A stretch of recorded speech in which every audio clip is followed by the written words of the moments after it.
দুনিয়াতে মানুষ মানুষকে ভালোবাসে, মানুষ মানুষের জন্য অনেক কিছু করার চেষ্টা করে, সম্পদ দিয়ে ভালোবাসে, অনেক কিছু তামান্না পূরণ করে ভালোবাসে। সন্তানকে বাবা মা ভালোবাসে, বন্ধুকে বন্ধু ভালোবাসে, স্বামী স্ত্রীকে ভালোবাসে, স্ত্রী স্বামীকে ভালোবাসে। কিন্তু আপনি দেখবেন দুনিয়াতে কোনো মানুষকে নিজের জীবনের চাইতে বেশি ভালোবাসতে পারে না। কথা বলেন ঠিক না বেঠিক? কেউ কি নিজের জীবনের চাইতে বেশি ভালোবাসতে পারে? আমরা কথাই বলতে পারি যে আমি আমার জীবনের চাইতে বেশি ভালোবাসি তোমাকে, কিন্তু বাস্তবতা কি এটা? আসলেই বাস্তবতা এটা নয়। একজন মানুষ নিজের সন্তানকেও জীবনের চাইতে বেশি ভালোবাসতে পারে না। কিতাবের ভিতরে এসেছে নূহ আলাইহিস সালামের সন্তান কেনান, যার ব্যাপারে আল্লাহ পাক রব্বুল আলামিন কালামুল্লাহর ভিতরে বলেন, ক্বালা ইয়া নূহ ইন্নাহু লাইসা মিন আহলিক। আল্লাহ পাক রব্বুল আলামিন নূহ আলাইহিস সালামকে বলেন, ওই সময় যখন বন্যা এসে দুনিয়ার সমস্ত মানুষকে প্লাবিত করে দিল, মানুষগুলো যখন পানির ভিতরে ডুবে ডুবে মরে যাচ্ছিল, পুরা দুনিয়া যখন পানিতে সয়লাব হয়ে গেল, নূহ আলাইহিস সালামের সন্তান কেনান যখন পাহাড়ের উপরে নিজের সন্তানকে নিয়ে দাঁড়িয়ে গেল, যেই পাহাড় আমাকে বন্যা থেকে রক্ষা করবে, ওই সময় আস্তে আস্তে পানি যখন পাহাড়ের উপরে উঠল, আস্তে আস্তে পাহাড় ডুবে গেল। এরপরে কেনানের হাঁটু পর্যন্ত পানি হয়ে গেল। হাঁটু পর্যন্ত পানি হওয়ার পরে পানি যখন এরপরে বাড়তে থাকলো, কোমর পর্যন্ত হলো। আস্তে আস্তে পানি বাড়তে বাড়তে কেনানের যখন গলা পর্যন্ত হয়ে গেল, গলা পর্যন্ত পানি চলে আসার পরেও কেনান এবার নিজের সন্তানটারে ঘাড়ের উপরে নিল সন্তানকে বাঁচানোর জন্য। আমার ভাইরা বোঝার চেষ্টা করেন, সন্তানকে বাঁচানোর জন্য ঘাড়ের উপরে নেওয়ার পরে পানি যখন এই পরিমাণ হয়ে গেল, কেনানের নাক পর্যন্ত ডুবে যাচ্ছে। নিজের জীবন বাঁচানোর জন্য কোনো সম্বল যখন খুঁজে পাচ্ছিল না, কিতাবের ভিতরে আসছে এবার নিজের সন্তানটারে পায়ের নিচে ফালায়া দাঁড় হয়ে নিজের জীবন বাঁচানোর চেষ্টা করলো।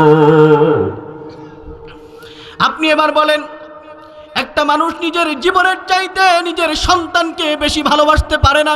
সারা রাত মা সন্তানের জন্য দোয়া করে, সন্তানটা অসুস্থ হয়ে যায়, ওগো মালিক আমার সন্তানটার হায়াত বাড়ায়া দাও, আমার হায়াত কমায়া দাও, আমার হায়াত থেকে সন্তানটারে হায়াত দিয়ে দাও।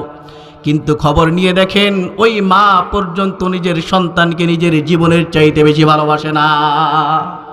নিজের জীবন আগে, এরপরে সবকিছু। আপনি দেখেন না কিতাবের ভিতরে আসছে হযরত ওমর ফারুক রাদিয়াল্লাহু তাআলা আনহু আল্লাহর হাবিবের দরবারে গিয়েছেন। আল্লাহর হাবিব বলেন, ওগো ওমর তুমি আমাকে কি পরিমাণ ভালোবাসো একটু বলো, কি পরিমাণ তুমি আমাকে ভালোবাসো? ওমর রাদিয়াল্লাহু তাআলা আনহু বলেন, ইয়া রাসূলুল্লাহ ইয়া হাবিবাল্লাহ, দুনিয়াতে যত মানুষ আছে, আমার বাবা মা, আমার সন্তানাদি, আমার স্ত্রী, আমার বন্ধু বান্ধব, এমনকি দুনিয়ার সমস্ত মানুষের চাইতে আমি ওমর আপনাকে আল্লাহর হাবিবকে বেশি ভালোবাসি। বলেন সুবহানাল্লাহ। আল্লাহর হাবিব বললেন, ওমর না না না, এতটুকু ভালোবাসা এইখান তো নয়, তুমি কি নিজের জীবনের চাইতে বেশি ভালো আমাকে বাসো কিনা এটা বলো।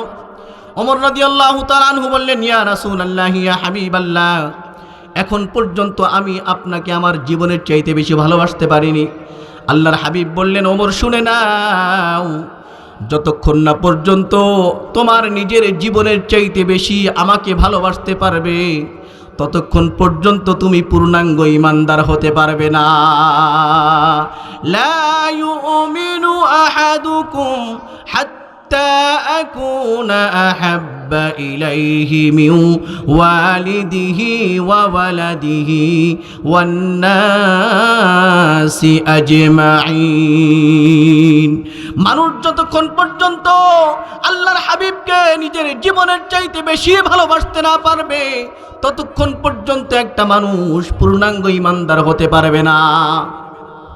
হযরত ওমর ফারুক রাদিয়াল্লাহু তাআলা আনহু তৎক্ষণাৎ মাথাটা নিচু করে দিয়ে কিছুক্ষণ চিন্তা করে বলতেছেন, ইয়া রাসূলুল্লাহ, ইয়া হাবিবাল্লাহ, আমি ওমর এখন থেকে আমার জীবনের চাইতে বেশি আপনাকে ভালোবাসি। বলেন সুবহানাল্লাহ। আল্লাহর হাবিব বললেন, হ্যাঁ ঠিক আছে, এবার ঠিক আছে, তোমার ঈমান ঠিক আছে। আমার ভাইরা, এই যে বললাম জীবনের চাইতে বেশি ভালো কেউ কাউকে বাসে না। একটা মানুষ যখন আল্লাহ পাক রব্বুল আলামিনের জন্য নিজের জীবনটা দিয়ে দেয়, অর্থাৎ জীবনের চাইতে রবকে বেশি ভালোবাসে, যখন মানুষটা নিজের জীবনের চাইতে রবকে বেশি ভালোবাসে, আল্লাহ পাক রব্বুল আলামিন বলেন, বান্দা আমার জন্য জীবন দিয়ে দিলা, আমাকে জীবনের চাইতে বেশি ভালোবাসলা। তুমি শুনে নাও, প্রত্যেকটা মানুষ বাঁচতে চায়, প্রত্যেকটা মানুষ চায় কোনোদিন সে যেন না মরে। আমি আল্লাহ পাক রব্বুল আলামিন তোমার জন্য বলে দিলাম, তুমি যখন আমার জন্য জীবন দিয়ে দিলা, ওয়ালা তাকুলু লিমান ইউকতালু ফি সাবিলিল্লাহি আমওয়াত। আল্লাহু আকবার। আল্লাহ পাক রব্বুল আলামিন বলেন, বান্দা যেই মানুষটা আমার জন্য নিজের জীবন দিয়ে দিবে, আমার রাস্তায় যারা শহীদ হয়ে যাবে, যেই ব্যক্তিটা আমার রাস্তায় জীবন দিয়ে দিবে, ওগো দুনিয়ার মানুষ, তোমরা ওই মানুষটাকে মৃত বলে সম্বোধন করিও না। কি বলে সম্বোধন করবা না? মৃত বলবা না। যারা আল্লাহ রাস্তায় জীবন দিয়ে দিবে তাদেরকে কি বলা যাবে না? বলেন, মৃত বলা যাবে না, মরে গেছে এটা বলা যাবে না। তাহলে তারা কি? আল্লাহ পাক রব্বুল আলামিন বলতেছেন, বাল আহইয়া, বরং তারা জীবিত। বলেন তারা কি? বলেন তারা কি? জীবিত। এখন বলবেন যে তারা জীবিত আমরা বুঝি না কেন? আল্লাহ পাক রব্বুল আলামিন এর জবাবে বলতেছেন, ওয়ালাকিন লা তাশউরুন, তারা জীবিত, তবে তোমরা বোঝো না, তোমাদের বোঝার ক্ষমতা নাই। এবার আমরা মনে করতে পারি, তাহলে আল্লাহর রাস্তায় যারা জীবন দেয়, আল্লাহর শরীয়তের হুকুম হচ্ছে তাদেরকে মৃত বলা যাবে না, তাদেরকে মৃত বলা যাবে না, এটা শরীয়তের হুকুম, অর্থাৎ তারা জীবিত না। কিন্তু আল্লাহ বলছেন, যেমনটা আল্লাহ পাক রব্বুল আলামিনের অনেক হুকুম আছে, বুঝে না আসলেও মানতে হয়। কথা বলেন ঠিক না ঠিক? আল্লাহর হুকুম আপনার বুঝে আসুক বা না আসুক, মানতেই হবে, কোনো রকম কোনো প্রশ্ন ছাড়া মানতে হবে। এটার নাম কি বলেন? মুসলমান। মুসলমান আল্লাহর হুকুম সামনে আসবে, আল্লাহ পাক রব্বুল আলামিনের ওয়ার্ডার সামনে আসবে, কোনো চিন্তা করবে না, কোনো ভাবার অবকাশ নাই কোন নেতা কি বলছে, আমার বাবা কি বলবে, আমার জনপ্রতিনিধিরা কি বলবে, সমাজ মানবে কি মানবে না, পরিবার মানবে কি মানবে না, বন্ধু বান্ধব খারাপ বলবে, খোদার কসম মুসলমান এটা চিন্তা করবে না। রবের হুকুম সামনে পাবে তো মেনে নেবে, সমস্ত হুকুমকে উপেক্ষা করবে। এর নাম কি বলেন? মুসলমান। এর নাম মুসলমান। আল্লাহ পাক রব্বুল আলামিন মুসলমানদের পরিচয় দিয়েছেন কোরআনুল কারীমের ভিতরে, ওয়াকালু সামি'না ওয়া আতা'না। মুসলমান হচ্ছে আল্লাহর হুকুম শুনবে, সাথে সাথেই মেনে নিবে। বলেন সুবহানাল্লাহ। কোনো চুচরা করবে না, কোনো দিকে তাকাবে না, কে আমাকে খারাপ বলবে, কে আমাকে ভালো বলবে, এই চিন্তা করার কোনো অবকাশ নাই। এর নাম কি বলেন? মুসলমান। শুনবে, মেনে নেবে, এটার নাম মুসলমান। সাহাবায়ে কেরামের জিন্দেগির দিকে তাকান, আল্লাহ পাক রব্বুল আলামিন আয়াত নাযিল করেছেন, ইয়া আইয়ুহাল্লাযীনা আমানু ইন্নামাল খামরু ওয়াল মাইসিরু ওয়াল আনসাব ওয়াল আজলামু রিজসুম মিন আমালিশ শাইতান। আমার ভাইরা, সাহাবায়ে কেরাম তৎকালীন সময় মদ্যপানে আসক্ত ছিল। প্রত্যেকটা সাহাবীর ঘরে ঘরেই, অধিকাংশ সাহাবীর ঘরে ঘরেই মদ ছিল। তারা জুয়ায় আসক্ত ছিল, জুয়া খেলতো, মদ্যপান করত। ও যুবক ভাইরা, যারা নেশাগ্রস্ত, নেশা অ্যাডিক্টেড, নেশা ছাড়তে পারি না, জুয়ার সাথে লিপ্ত হয়ে গেছি, জুয়া খেলা ছাড়তে পারি না, ক্যাসিনো ছাড়তে পারি না, মোবাইলে জুয়া খেলতে খেলতে আজকে যুব সমাজ ধ্বংসের দিকে চলে যাচ্ছে। হায় আফসোস, বাবার পরিশ্রমের টাকা, সারাদিন কষ্টে উপার্জিত টাকা দিয়ে সন্তান জুয়া খেলে, খেলে কি খেলে না বলেন? আজকে আমাদের যুব সমাজ ধ্বংসের দ্বার প্রান্তে চলে গেছে।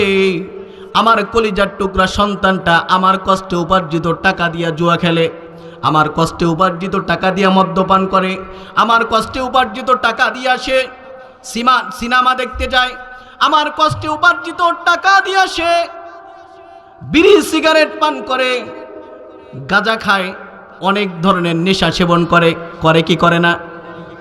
ইনশাআল্লাহ আমি এই বিষয় নিয়ে কিছু আলোচনা করব সামনে। আমি যেটা বলতেছিলাম, সাহাবায়ে কেরাম ওই সময় মদ্যপান করতেন আল্লাহর এই আয়াত নাজিল হওয়ার পূর্ব পর্যন্ত। আপনি তাকান মদিনার দিকে, আল্লাহ পাক রব্বুল আলামিনের এই আয়াত যখন অবতীর্ণ হলো, কোন সাহাবী মদের গ্লাস হাতে নিয়েছেন, কেউ বা মদ ঠোঁটে লাগিয়েছেন, কেউ বা মুখের ভিতরে দিয়েছেন, কেউ বা গলা একেবারে গলৎকরণ করবেন, একেবারে গলার নিকটবর্তী চলে আসছে। আল্লাহ পাক রব্বুল আলামিনের আয়াত শ্রবণ করার পরে মদের গ্লাস হাতে ছিল ফেলে দিয়েছেন, মুখে ছিল ফেলে দিয়েছেন, গলৎকরণ করবেন শোনার সাথে সাথে বমি করে ফেলে দিয়েছেন। বলেন সুবহানাল্লাহ। এটার নাম মুসলমান। আমার ভাইরা, এই পরিমাণ তাদের কাছে মদ মওজুদ ছিল, যখন মদগুলাকে তারা ঢেলে দিয়েছেন জমিনের ভিতরে, পুরা মদিনার ভিতরে মদের স্রোত বয়ে গেছে, পুরা মদিনার ভিতরে মদের স্রোত বয়ে গেছে। হাদিসের কিতাবের ভিতরে এসেছে, এরপরে যতদিন পর্যন্ত বৃষ্টি হয়েছে, কয়েক মাস ব্যাপী বৃষ্টি হওয়ার পরে এই পরিমাণ মদ জমিনের ভিতরে পড়েছিল, বৃষ্টি হওয়ার সাথে সাথেই মদিনা থেকে মদের দুর্গন্ধ আসতো। আমার ভাইরা, এই জন্য বলতেছিলাম, মানুষটা যখন রবের জন্য নিজের জানকে কোরবান করে দেয়, আল্লাহ পাক রব্বুল আলামিন বলতেছেন তাকে তোমরা মৃত বলিও না, বরং তারা বলেন কি জিন্দা। আমি এই কথাটা বলতেছিলাম এখান থেকে যে রবের হুকুম বুঝে আসুক বা না আসুক, আপনাকে আমাকে মানতেই হবে।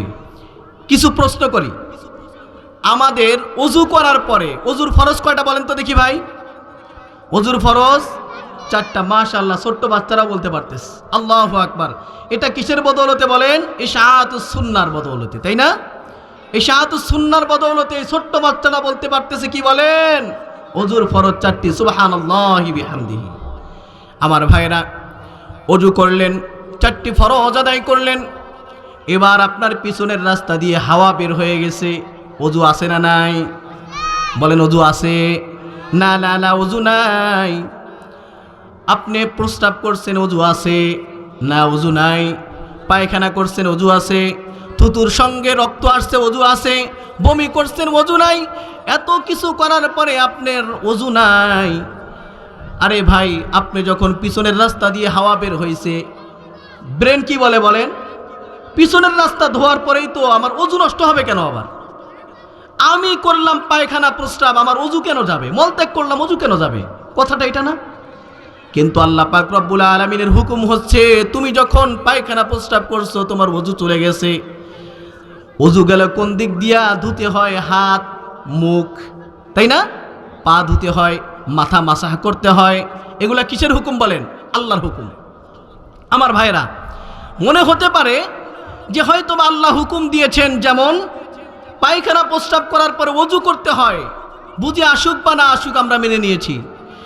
শহীদ যারা যারা আল্লাহর রাস্তায় জীবন দিয়ে দিয়েছে, এদেরকে মনে হয় এই কারণেই মৃত বলা যাবে না।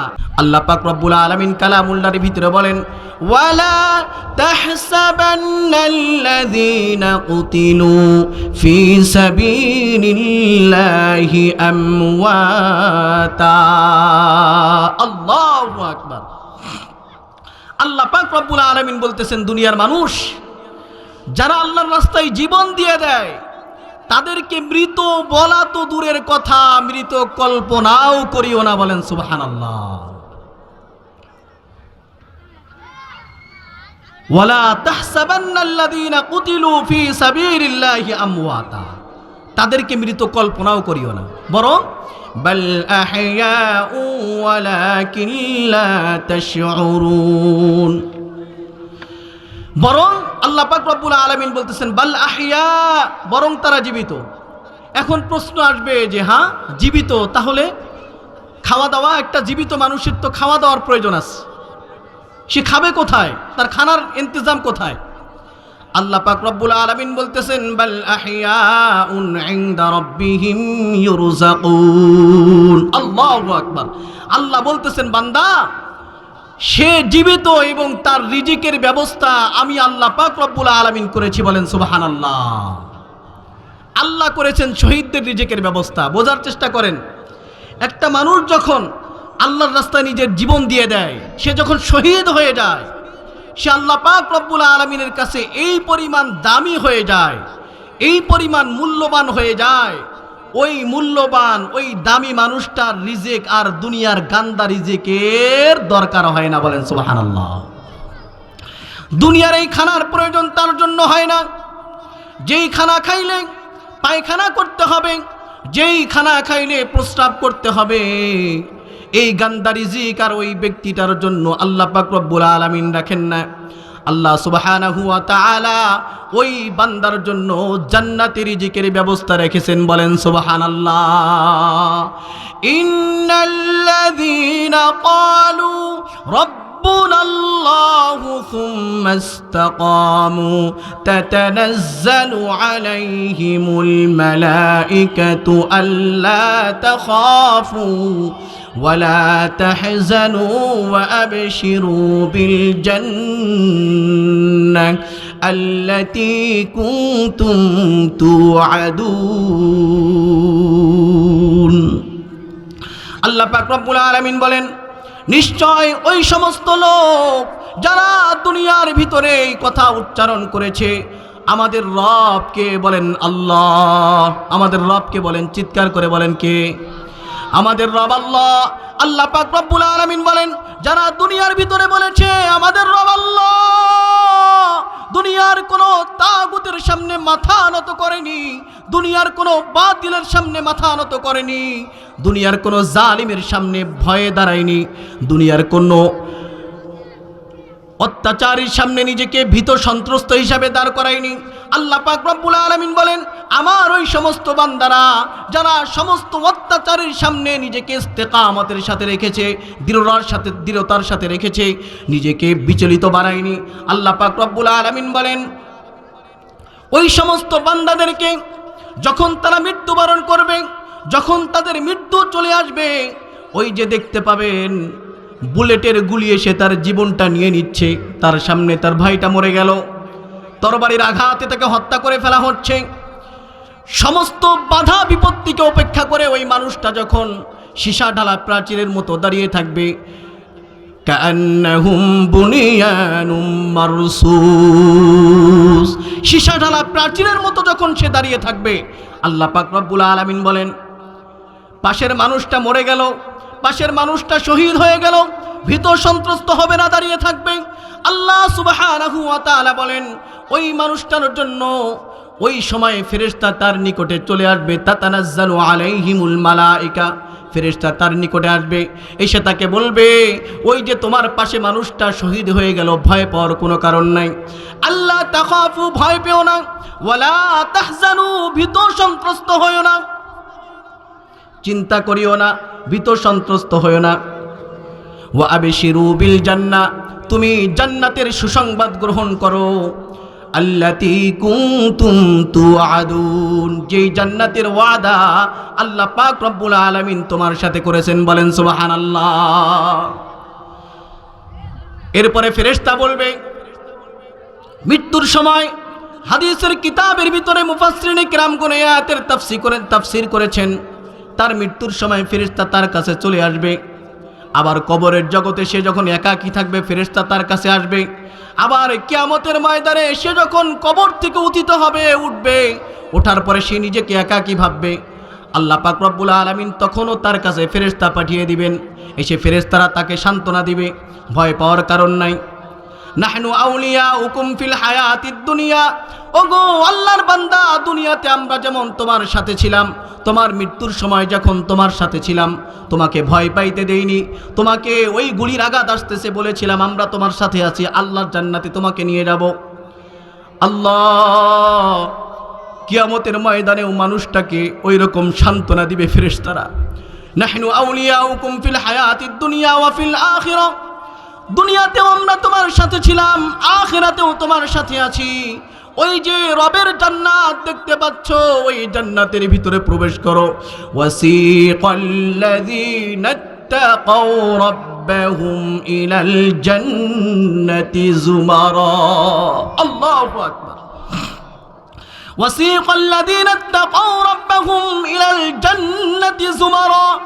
কাল কিয়ামতের ময়দানে মানুষগুলা যখন ভীত সন্ত্রস্তভাবে ছোটাছুটি করতে থাকবে, মানুষগুলা যখন পানির পিপাসায় কাতর হয়ে ছুটতে থাকবে, মানুষগুলা যখন ভয়ে ভীত হয়ে সন্ত্রস্ত হয়ে ছুটতে থাকবে, ওই সময় আল্লাহ পাক রব্বুল আলামিন তার ওই সমস্ত নেককার বান্দাদেরকে, যারা দুনিয়ার ভিতরে কোনো তাগুতের সামনে মাথা নত না করে আল্লাহ পাক রব্বুল আলামিনের জন্য নিজের জীবনকে বিলিয়ে দিয়েছিল, হাদিসের কিতাবের ভিতরে আসছে, তারা ওই দিন আল্লাহর সামনে দাঁড়াবে। ওই সমস্ত রক্তের জখম নিয়ে, শরীরের ভিতরে যেই জখম হয়েছিল ওই জখম নিয়ে দাঁড়াবে। তাদের রক্তের কালারগুলো হবে জাফরানের মতো। তাদের রক্ত থেকে মানুষের শরীরে যে রক্ত ঝরে, ওই রক্তটা যখন কিছুদিন যায় দুর্গন্ধ ছোটে না বলেন? ওই যে কোরবানি হওয়ার পরে দেখবেন রক্তের পাশ দিয়ে যাওয়া যায় না, এই পরিমাণ দুর্গন্ধ ছোটে। আল্লাহ পাক রব্বুল আলামিন বলতেছেন কিয়ামত পর্যন্ত তাদের ওই রক্তের ভিতর থেকে, এত দিনের রক্ত জমাট রক্তগুলার থেকে মিশক আম্বরের ঘ্রাণ বের হবে। বলেন সুবহানাল্লাহ। মিশক আম্বরের ঘ্রাণ বের হবে তাদের রক্ত থেকে। এবং ফেরেশতারা তাদেরকে বলবে ওয়াসিকাল্লাযীনা ইত্তাকাউ রাব্বাহুম ইলাল জান্নাতি যুমারা। আরে আপনারা কেন দাঁড়ায় আছেন কিয়ামতের ময়দানে? সূর্যের প্রখর রোদ এত উত্তপ্ত হাসরের ময়দানে আপনাদের দাঁড়িয়ে থাকার তো কোনো কারণ নাই। চলেন আপনাদেরকে আল্লাহর জান্নাতে নিয়ে যাব। আল্লাহু আকবার। রবের জান্নাতে আপনাদেরকে নিয়ে যাব। জান্নাতের দিকে নিয়ে যাওয়া হবে। ওই যে ঘরের দরজায় গিয়ে ডাকতে হয়, একটু দরজা খুলে দাও, ভিতরে প্রবেশ করব।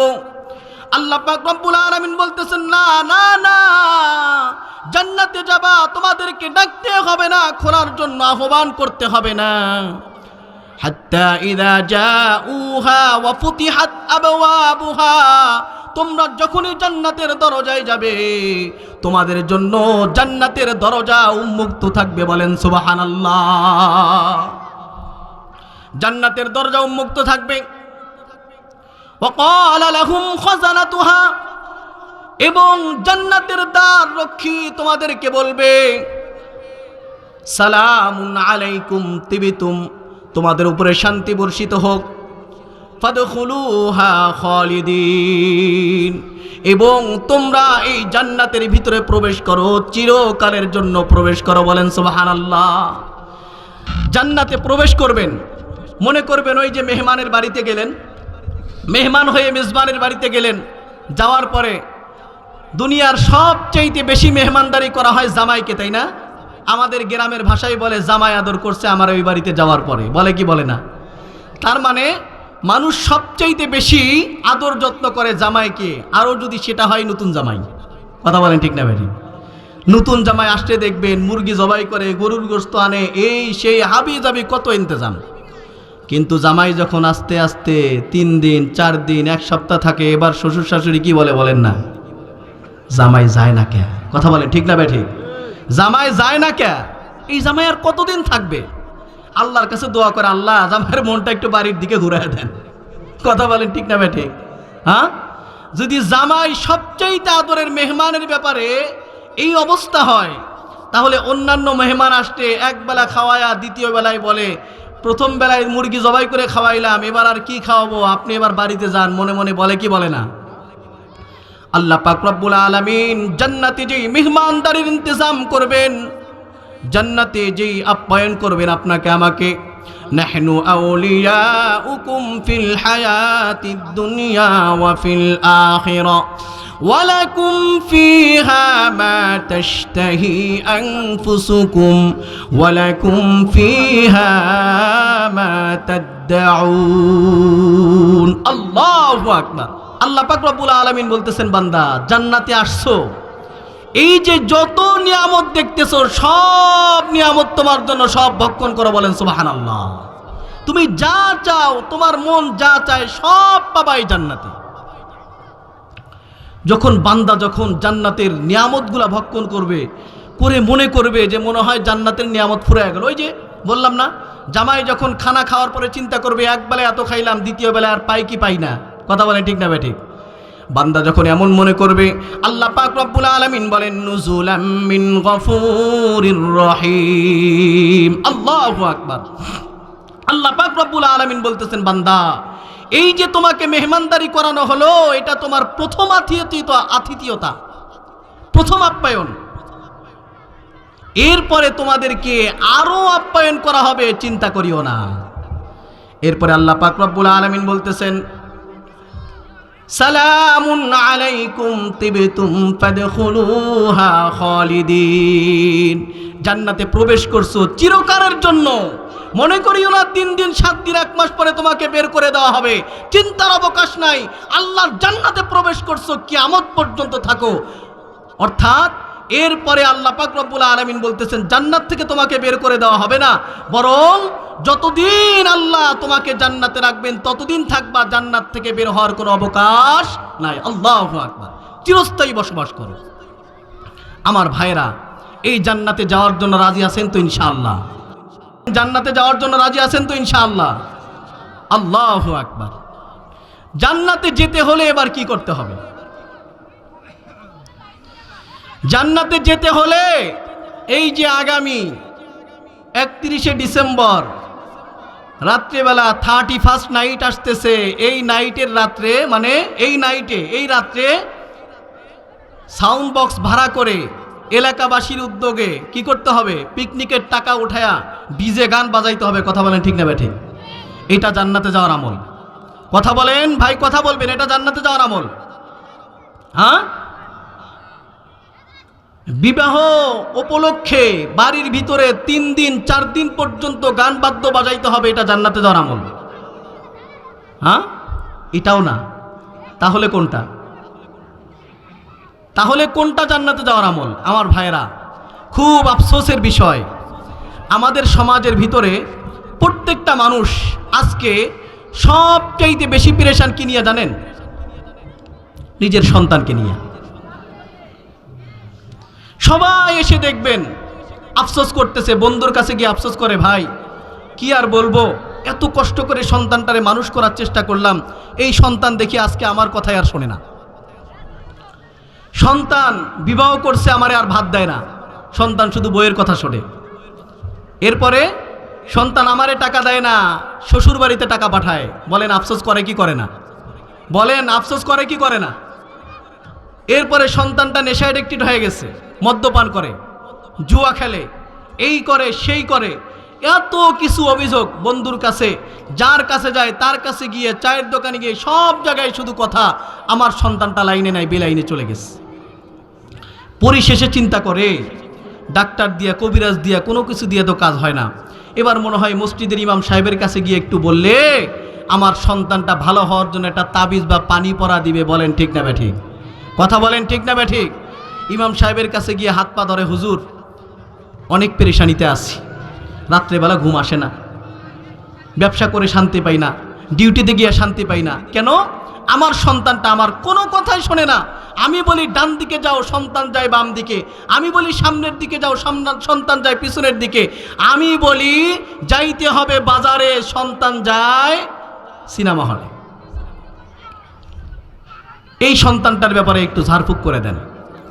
এবার বলেন তো দেখি, এই সন্তানটা একদিনে খারাপ হয়েছে? বলেন মায়ের পেট থেকে বের হয়ে এই সন্তানটা খারাপ হয়েছে? কথা বলবেন ভাই, আপনারা কি আমার কথা বুঝতে পারতেছেন? আমি কি ইংলিশে কথা বলতেছি, আরবিতে, হিন্দিতে? না, বাংলায় কথা বলতেছি। আমার কথা বুঝে থাকলে একটু বলবেন। এই যে সন্তানটা মদ্যপান করে, এই সন্তানটা একদিনে মদপান করা শুরু করছে। বলেন বলেন, যেই সন্তানটা গাঁজা সেবন করে, ওই সন্তানটা একদিনে গাঁজা খাচ্ছে। বলেন না, একদিনে গাঁজা খায় না। যেই সন্তানটা ক্যাসিনো খেলতেছে, ওই সন্তানটা একদিনে ক্যাসিনো খেলা শুরু করছে? একদিনে ক্যাসিনো খেলা শুরু করে নাই। সন্তানটা খারাপ হলো কোথার থেকে? বাবা মার বোঝা দরকার। আরে ভাই, এই সন্তানটা মদ্যপান করার পূর্বে হাজারো সিগারেটের শলাকা পান করছে, আপনি বাবা কোথায় ছিলেন? কোথায় ছিলেন আপনি তখন? হুজুরের কাছে এসে বলতেছেন আমার মেয়েটা কবে জানি বাড়ি থেকে পালায়া যায়, কবে জানি আমার মেয়েটা পালায়া যায়। হুজুর একটা তাবিজ দেন, মেয়েটার মন যেন বাড়ির দিকে কন্ট্রোল করে রাখতে পারি। আপনি হুজুরের কাছে তাবিজ চাচ্ছেন, এই মেয়েটা কি একদিনে পালায়া যাওয়ার উপক্রম হয়েছে? কথা বলেন। এই পালায়া যাওয়ার পূর্বে হাজারো ফোন এসে কথা বলছে, তখন আপনি কোথায় ছিলেন? ভাই মাইক এরকম করতেছে কেন? ভাই বোঝার চেষ্টা করেন। একদিনে সন্তান কোনোদিন খারাপ হয় না, মায়ের পেট থেকে বের হয়ে খারাপ হয় না। এই সন্তানটা খারাপ হওয়ার পূর্বে হাজারো চড়াই উতরাই পাড়ি দিয়েছে, হাজারো রাস্তা পাড়ি দিয়েছে, তখন আপনার বাবা মার কোনো খবর ছিল না। পরিশেষে যখন আর কুলাইতে পারতেছেন না, তখন বলতেছেন এবার তাবিজ দেন। এটা কোনো বুদ্ধিমান বাবা মার কাজ হতে পারে না। আমার ভাইয়েরা, বোঝার চেষ্টা করেন। আপনি বাবা হিসাবে সফল হয়েছেন? না না না, আপনি বাবা হিসাবে সফলতা পাননি। দুনিয়াতে একটা মানুষ সফল ব্যবসায়ী হয়, গর্ব করে বলে আমি সফল ব্যবসায়ী, কোটি কোটি টাকার মালিক হয়েছি। দুনিয়াতে একটা মানুষ চাকুরি জীবনে সফল কাম হয়, স্বর্ণপদক পেয়ে চাকুরি ছেড়ে দেয়, ওই মানুষটা দেখবেন দিন শেষে বাবা হিসাবে সফল না। কথা বলেন ঠিক না ঠিক? ব্যবসায়ী হিসাবে সফল, সমাজের মাতাব্বর হিসাবে সফল, কিন্তু বাবা হিসাবে সফল না। আচ্ছা বলেন, আপনি যেই সন্তানের জন্য হাজারো পরিশ্রম করে সম্পদ উপার্জন করলেন, সেই সন্তান প্রতিপালনে আপনি সফল না, আপনি কি আদৌ সফল মানুষ? বলেন, আদৌ সফল মানুষ? কোনোদিনও সফল মানুষ না। আমাদের সন্তানদেরকে নষ্ট করার জন্য বিজাতীয় সভ্যতা পশ্চিমারা হাজারো পায় তারা করেছে যে মুসলমান সন্তানদেরকে খারাপ বানাইতে হবে। বোঝার চেষ্টা করবেন মুসলমান, তারা চিন্তা করে আমাদের মায়েদের পেট থেকে জন্ম নেয় সবচেয়ে কুখ্যাত সন্ত্রাস, যেই ব্যক্তিটা মায়ের পেট থেকে বের হয়ে বুঝমান হওয়ার পরে মায়ের দিকে গুলি তাক করে, বাবার দিকে গুলি তাক করে টাকার জন্য। কথা বলেন ঠিক না ঠিক? যেই সন্তানটার মায়ের কোনো খবর নাই, বাবার কোনো খবর নাই, এরা চিন্তা করলো আমাদের পেট থেকে জন্ম নেয় হামান এবং ফেরাউনের বংশধর, আর মুসলমানদের পেট থেকে জন্ম নেয় আব্দুল কাদের জিলানী, আশরাফ আলী থানভী, হোসাইন আহমদ মাদানী, হজরতে আহমদ শফি, এত বড় বড় যুগ শ্রেষ্ঠ ব্যক্তিরা জন্ম নেয়, আর আমাদের গর্ভ থেকে কুলাঙ্গার জন্ম নেয়। কারণটা কি? এরা চিন্তা করে দেখলো এর মূল কারণ হচ্ছে, কারণটা কি বুঝবেন? এর মূল কারণ হচ্ছে গাছ যদি ভালো হয় ফলও ভালো পাওয়া যায়। কথা বলেন ঠিক না ঠিক? কথা বলেন ঠিক না ঠিক? আপনি মিষ্টি আমের গাছ থেকে তেঁতুল আশা করলে পাবেন? বলেন, তেঁতুল গাছ থেকে মিষ্টি আম কোনোদিন সম্ভব না। তদ্রূপভাবে মায়ের পেট যদি ভালো হয় সেই পেট থেকে ভালো সন্তান আশা করা যায়। বলেন ঠিক না ঠিক? আর মায়ের পেট যদি খারাপ হয় সেখান থেকে কোনোদিন ভালো সন্তান আশা করা যায় না। এই চিন্তা করে তারা গবেষণা করে দেখলো মুসলমানদের মায়েরা হচ্ছে রাবেয়া বস্তি, এই জন্য সেখান থেকে জন্ম নেয় কে? আল্লাহর ওলিরা। তারা এই চিন্তা করে তারা দেখলো যে আমাদের মায়ের গর্ভগুলা হচ্ছে নাইট ক্লাবে রাত্রি যাপন করে, আমাদের মায়েরা সুদের টাকা খায়, ঘুষ খায়, মদ্যপান করে, পরপুরুষের সাথে নাচানাচি করে, এই সমস্ত মহিলাদের পেট থেকে ওই সমস্ত কুলাঙ্গাররা জন্ম দেয়। এবার চিন্তা করলো আমাদের মূল কারণ সন্তান নষ্ট হওয়ার, মায়েদের গর্ভ নষ্ট, তো মুসলমানদের মায়েদের গর্ভ নষ্ট করতে হবে। এই পায়তারাকে সামনে নিয়া, এই মিশনকে সামনে নিয়ে তারা চিন্তা করলো মুসলমানদের মায়েদের গর্ভ নষ্ট করার জন্য কয়েকটা পদক্ষেপ হাতে নিল। এক নাম্বার পদক্ষেপ হাতে নিল, মুসলমানদের মায়েদের পেটের ভিতরে হারাম খাদ্য ঢুকাইতে হবে। কি ঢুকাইতে হবে? হারাম খাদ্য ঢুকাইতে হবে। হারাম খাদ্য এখন কিভাবে ঢুকাবে? আমেরিকা থেকে আপনাকে মদ পাঠায় দিবে, আপনি খাবেন? বলে না। আমেরিকা থেকে ডাইরেক্ট যদি বাংলাদেশে মদ পাঠায় দেয়, কোনো মুসলমান খাবে? বলেন, কোনো মুসলমান খাবে না। কোনো মুসলমানকে যদি আমেরিকা থেকে ডাইরেক্ট শুকরের গোস্ত দিয়ে দেয়, মুসলমান খাবে? কোনোদিন খাবে না।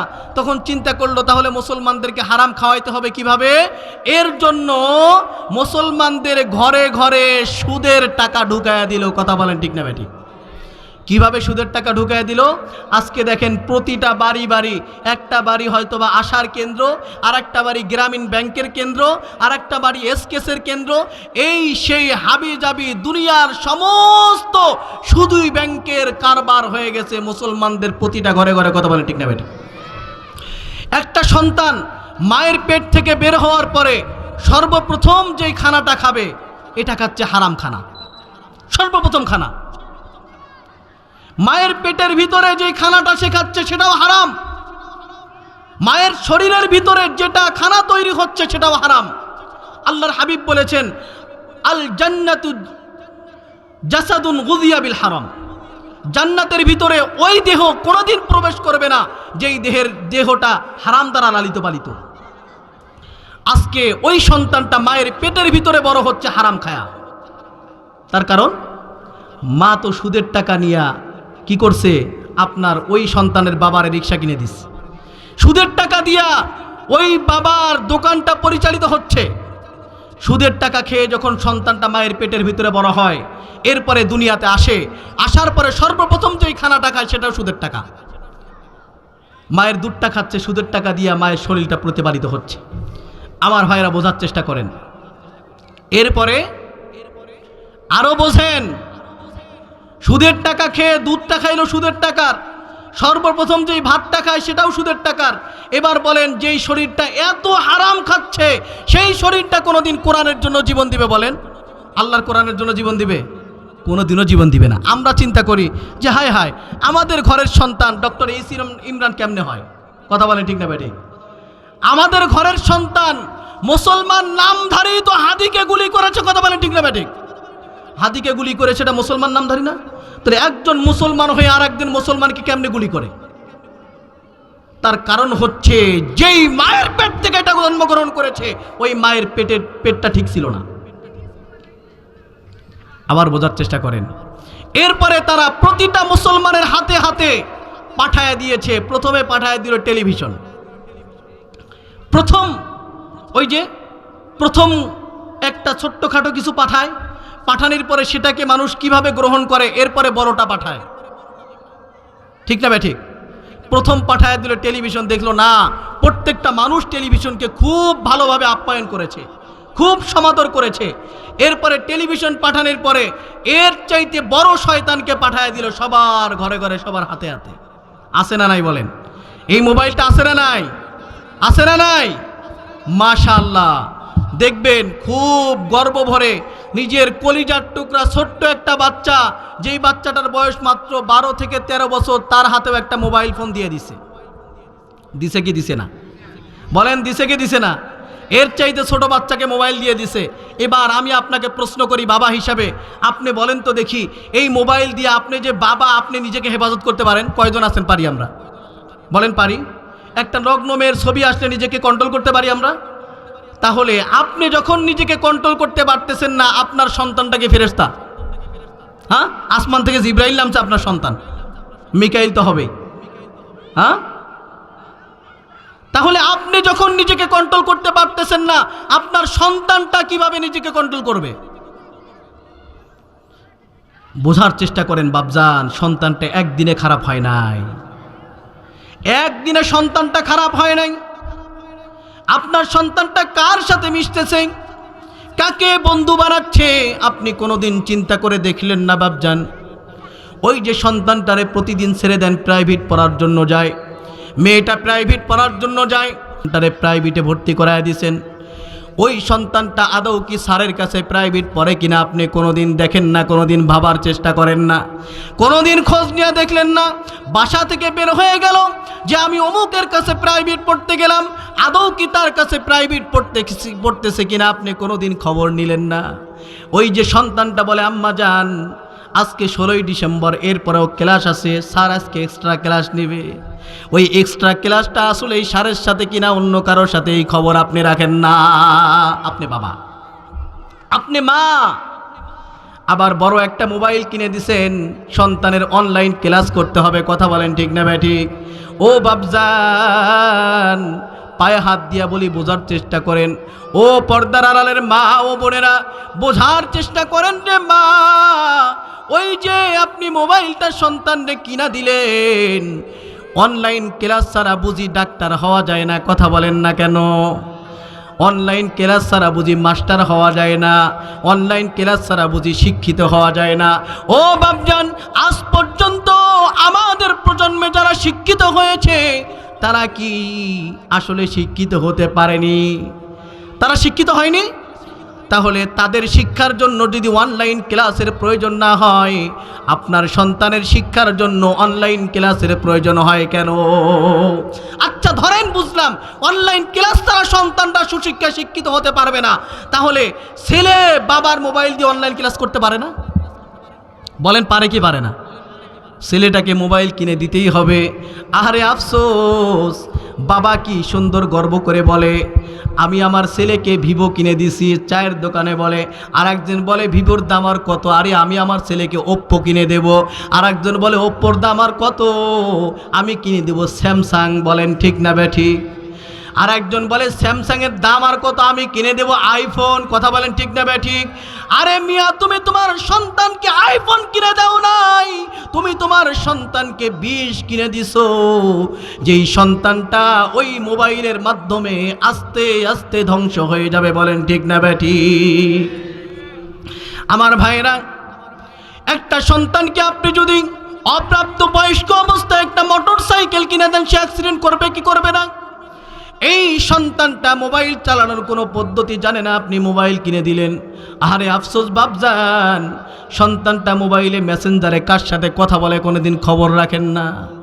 তার মানে ফেরেশতার হাতে আপনি কোরআন শরীফ দিয়ে দিছেন নাকি? বলেন হ্যাঁ, ফেরেশতার হাতে কোরআন শরীফ দিয়ে দিছেন। সন্তানটা ইমুতে কার সাথে কথা বলে, সন্তানের হোয়াটসঅ্যাপ ব্যবহার করার দরকারটা কি আপনি কোনোদিন খবর রাখেন না? একদিনে সন্তানটা খারাপ হয় নাই রে বাপজান, এই সন্তানটা খারাপ হওয়ার জন্য হাজারো দিনের প্রয়োজন ছিল। এই সন্তানটা খারাপ হওয়ার জন্য মাসের প্রয়োজন হয়েছে। খোদার কসম করে বলতেছি, ও মুসলমান, তোমার সন্তানটা জান্নাতি সন্তান ছিল, তোমার সন্তানটা রাবেয়া বসরি ছিল, তোমার সন্তানটা হযরতে হাসান রাদিয়াল্লাহু তাআলা আনহুর মতো ছিল।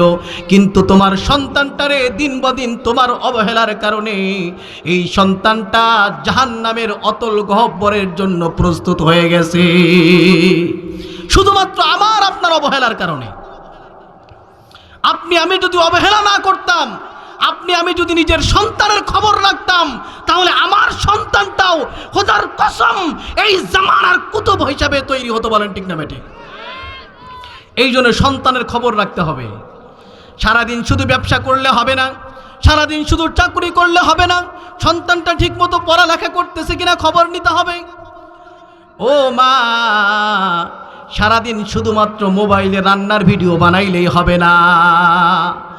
আজকালকার মায়েরা সারাদিন শুধু রান্নার ভিডিও বানায় আর টিকটক বানায়। বলেন ঠিক না বেঠিক? জোরে আওয়াজ করে বলেন ঠিক না বেঠিক? আমার ভাইরা, আমাদের মায়েরা কেমন ছিল? আল্লাহু আকবার! আমাদের মায়েরা কেমন ছিল বাপজান, বোঝার চেষ্টা করেন। একজন মা সন্তানের জন্য কতটা উপকারী, কতটা দরকারি। আমি যখন তাকে আল্লাহ চেনাই নাই, আমি আল্লাহর হাবিবকে চেনাই নাই, আল্লাহর কোরআন তাকে শেখাই নাই, এই কারণে আমার সন্তানটা বড় হওয়ার পরে আমাকেই চিনে না। বলেন ঠিক না বেঠিক? বলেন ঠিক না বেঠিক? এই জন্য মুসলমান বোঝার চেষ্টা করেন, সন্তানটা একদিনে খারাপ হয় না, সন্তানটা খারাপ হওয়ার জন্য হাজারো দিনের প্রয়োজন হয়। এই জন্য একজন বুদ্ধিমান বাবা, আপনি বোঝার চেষ্টা করেন না কেন, রাস্তা দিয়ে যখন একটা মেয়ে নিজের পোশাকটা ঠিক রেখে যায় না, অর্থাৎ অর্ধনগ্ন অবস্থায় মেয়েটা হেঁটে যায়, আপনার বয়স 60+, 60+ বয়স হয়ে গেছে, 70+ বয়স হয়ে গেছে যারা আছেন, আমি আপনাকে প্রশ্ন করতেছি, নিজের নজরটাকে ঠিক রাখতে পারেন? বলেন ঠিক রাখা সম্ভব হয়? এবার বলবেন হুজুর আবার এটা কেমন কথা বললো? দিলে হাত দিয়ে বলেন ভাই, বুকে হাত দিয়ে কথাটা বলেন। নিজেকে আপনি ঠিক রাখতে পারেন না, তাহলে আপনার মেয়েটাকে যখন আপনি সুসজ্জিতভাবে ওই ভ্যালেন্টাইন্স ডে 31st নাইটের পরের দিন ছেড়ে দিচ্ছেন, আপনার মেয়ের ওই সমস্ত অর্ধনগ্ন চেহারা দেখার জন্য হাজারো কুকুর এবং শকুন তারা আছে, আপনি তাদের কাছে কেমনে মেয়েটাকে ছেড়ে দেন? একজন বিজ্ঞ বাবা কোনোদিন ছেড়ে দিতে পারে? বলেন ছেড়ে দিতে পারে কোনোদিন? কোনোদিন ছেড়ে দিতে পারে না। আর কুকুর কাদেরকে বললাম? যারা আমাদের সন্তান দাঁড়ায় থাকে। এবার বললেন হুজুর এত নিকৃষ্ট ভাষা আমার সন্তানকে বললেন। আমি বলি নাই ভাই। আরে ভাই বলার ক্ষমতা আমার নাই, আমি বলবো আপনাকে কেমনে? আমার বলার ক্ষমতা নাই, বলছে আল্লাহ। কে বলছে? وَلَقَدْ ذَرَأْنَا لِجَهَنَّمَ كَثِيرًا مِنَ الْجِنِّ وَالْإِنسِ لَهُمْ قُلُوبٌ لَا يَفْقَهُونَ بِهَا وَلَهُمْ أَعْيُنٌ لَا يُبْصِرُونَ بِهَا وَلَهُمْ آذَانٌ لَا يَسْمَعُونَ بِهَا أُولَئِكَ كَالْأَنْعَامِ بَلْ هُمْ أَضَلُّ। আল্লাহ পাক রব্বুল আলামিন বলতেছেন, যাদেরকে আমি চোখ দিয়েছি, অন্তর দিয়েছি, কান দিয়েছি, যারা আমার নিয়ামত পাওয়ার পরেও আমি রবকে চিনল না, আমার দাসত্ব করলো না, আমার আনুগত্য করলো না, এরা তো চতুষ্পদ জন্তু। বলেন কি এরা? আল্লাহ বলতেছেন এরা কুকুর, এরা শৃগাল, এরা শূকর, এরা ওই সমস্ত চতুষ্পদ জন্তু। আল্লাহ এরপরে বলেন বালহুম আদল, এর চাইতে নিকৃষ্ট। বলেন কে বলছে? বলেন না কে বলছে? আরে ভাই ওই সমস্ত যুবকদেরকে বলতেছি, ও যুবক যারা তোমরা সারাদিন গান শুনতে শুনতে ব্যস্ত হয়ে যাও, যারা ওই সমস্ত ডের ভিতরে, ওই সমস্ত দিবসের ভিতরে নিজেকে মাতিয়ে রাখো, তোমাদেরকে আল্লাহ পাক রব্বুল আলামিন কুকুরের চাইতে নিকৃষ্ট বলেছেন। আর ওই সমস্ত বাবা মা যাদের সন্তানরা পর্দা করে না, যার স্ত্রী পর্দা করে না, যার মেয়েটা পর্দা করে না, আল্লাহর হুকুমকে মানে না, আল্লাহ পাক রব্বুল আলামিন আল্লাহর হাবিবের মাধ্যমে তাদেরকে বলেন দাইয়ুস। কি বলেন? বলেন দাইয়ুস। যার স্ত্রী পর্দা করে না সে দাইয়ুস। আপনি 5 ওয়াক্ত নামাজ পড়েন, আপনি কোটি কোটি টাকা দান করেন, দাড়ি রাখছেন, মসজিদে তাকবীরুল্লাহর সহিত নামাজ আদায় করেন, হজও করে আসছেন, আল্লাহ পাক রব্বুল আলামিন বলতেছেন আপনার মেয়ে, আপনার স্ত্রী পর্দা করে না, আপনার নাম দাইয়ুস। দাইয়ুস কখনো জান্নাতে যাবে না, জান্নাতে যাবে না, আপনার ঠিকানা জাহান্নাম। এই জন্য আসুন নিজের মেয়েটার দিকে যথেষ্ট যত্নবান হই, নিজের ছেলেটার দিকে যত্নবান হই। আজকে যুব সমাজ যেভাবে ধ্বংস হয়ে যাচ্ছে, খোদার কসম মুসলমান, এই যুব সমাজ হওয়ার কথা ছিল হাসান হুসাইনের উত্তরসূরি, আজকে আমার মেয়েটা হওয়ার কথা ছিল ফাতিমাতুজ জোহরার উত্তরসূরি, আমার মেয়েটা হওয়ার কথা ছিল আয়েশা সিদ্দিকার উত্তরসূরি। আমার মেয়েটা তো দুনিয়ার সমস্ত মেয়েদেরকে বলতো আসো জান্নাতের পথে, আমার ছেলেটা বলতো আসো খোদার রাস্তায় জীবন দেব, আল্লাহর জমিনের ভিতরে আল্লাহর হুকুমত বাস্তবায়নের জন্য নিজের জীবনের শেষ রক্তবিন্দু পর্যন্ত ঢেলে দেব। এই সন্তানটা আজকে আল্লাহর দিকে কাউকে ডাকে না, খোদার রবের দিকে কাউকে ডাকে না, কোরআনের দিকে ডাকে না। কোরআনকে আলায় কালিমাতুল্লাহর জন্য, আল্লাহর দ্বীনকে বিজয় করার জন্য আমার সন্তানটা প্রচেষ্টা করে না। আমার সন্তান প্রচেষ্টা করে গান বাদ্য বাজানোর জন্য, আমার মেয়েটা প্রচেষ্টা করে টিকটক বানানোর পিছনে, আমার ছেলেটা প্রচেষ্টা করে ওই সমস্ত পিকনিকের পিছনে, আমার ছেলেটা প্রচেষ্টা করে ভ্যালেন্টাইন্স ডের পিছনে। খোদার কসম মুসলমান, এই সন্তান আল্লাহ চান না, এই সন্তান মুসলমানের সন্তান না, এই সন্তান হচ্ছে কাফের মুশরিক বেঈমানদের সন্তান। এই জন্য আসুন রবের দিকে ফিরে আসি, আসুন নিজের সন্তানদের ব্যাপারে সচেষ্টবান হই, যত্নবান হই। আল্লাহ সুবহানাহু ওয়া তাআলা আপনাকে আমাকে এমন জিন্দেগি যাপন করার তৌফিক দান করুক, এমন জিন্দেগি আল্লাহ সুবহানাহু ওয়া তাআলা আমাদেরকে দান করুক, যেই জিন্দেগি যখন মৃত্যু চলে আসবে ফেরেশতা এসে বলবে ভয়ের কারণ নাই, চিন্তার কারণ নাই, জান্নাতের দিকে চলো, তোমার জন্য জান্নাতের রাস্তা খোলা। আল্লাহ সুবহানাহু ওয়া তাআলা এমন জিন্দেগি আমাদেরকে যাপন করার তৌফিক দান করুন। সকলে বলেন আমিন।